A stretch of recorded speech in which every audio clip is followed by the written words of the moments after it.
Hello, bachcho. Let's read out the questions. Question says, given below are two statements.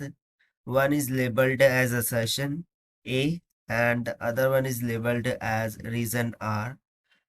So यहाँ पर हमें दो statement दे रखी है, assertion and reason.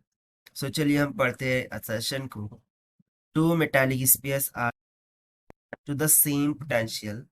One of them is hollow and another one is solid, but both have the same radii. Solid sphere will have lower charge than the hollow one. So दो metallic spheres हैं, दोनों को same potential से charge किया जाता है. एक hollow है तो एक सॉलिड है, दोनों के रेडियस सेम है. सो अब बोल रहा है कि जो स्फीयर है उस पर लोअर चार्ज होगा एज कम्पेयर टू हॉलो. और इसके लिए रीजन स्टेटमेंट दे रखी है कि capacitance of metallic spheres depends on the radius of sphere. यानी कि जो कैपेसिटेंस होती है मेटालिक स्फीयर्स की वो डिपेंड करती है रेडियस ऑफ स्फीयर्स पर. So in the above line of above statements choose the correct answer from the option given below. सो हमें करेक्ट ऑप्शन चूज करना है. सो स्टार्ट करते हैं सोल्यूशन से, but before of its let's talk about the key concept which we are going to use here for this question. So since we know the potential of conducting sphere is given by the formula V is equals to KQ divided by R, where R is the distance from that point, K is the Coulombian constant and Q is nothing but a charge. तो सबसे पहले तो यदि हम potential of conducting sphere को लिखें, so we would say the potential of conducting sphere.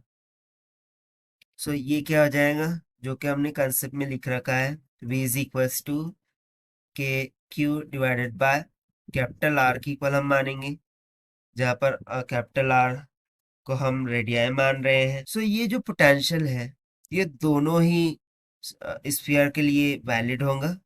That means valid for both solid and hollow one, दोनों ही के लिए वैलिड होगा. अब चूंकि इन दोनों स्फीयर्स को सेम पोटेंशियल से चार्ज किया गया है, यानी कि हमें बोला गया है कि पोटेंशियल क्या है, सेम है, v1 is equal to v2, and also given that कि इनके रेडियाई भी इक्वल है, that is r1 is equal to r2. So यदि हम इस टर्म्स को ऊपर सेटिस्फाई कराएं with the given expression, so देखिए यदि v1 is equal to v2 है, r1 इक्वल टू r2 है, सो हम डायरेक्टली इनके चार्जेस को सॉरी पोटेंशियल को इक्वेट कर देंगे. सो के Q1 डिवाइडेड बाय R1 ये इक्वल्स टू हो जाएगा के Q2 divided by R2.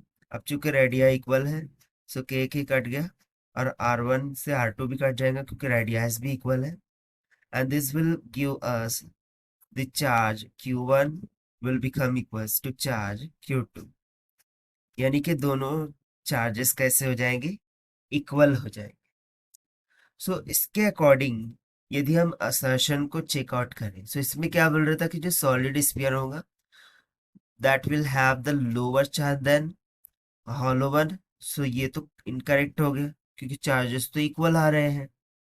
While जो रीजन हमें बोल रहा था कि capacitance of metallic spheres depends on the radius of spheres, ये यहाँ से करेक्ट हो जाएगा.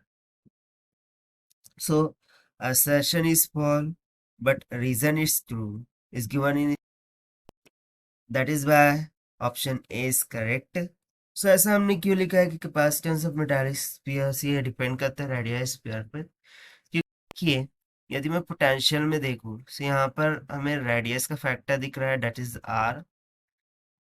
और चूंकि यहाँ पर दोनों सॉलिड और हॉलो दोनों के लिए रेडिया कैसे है, इक्वल है.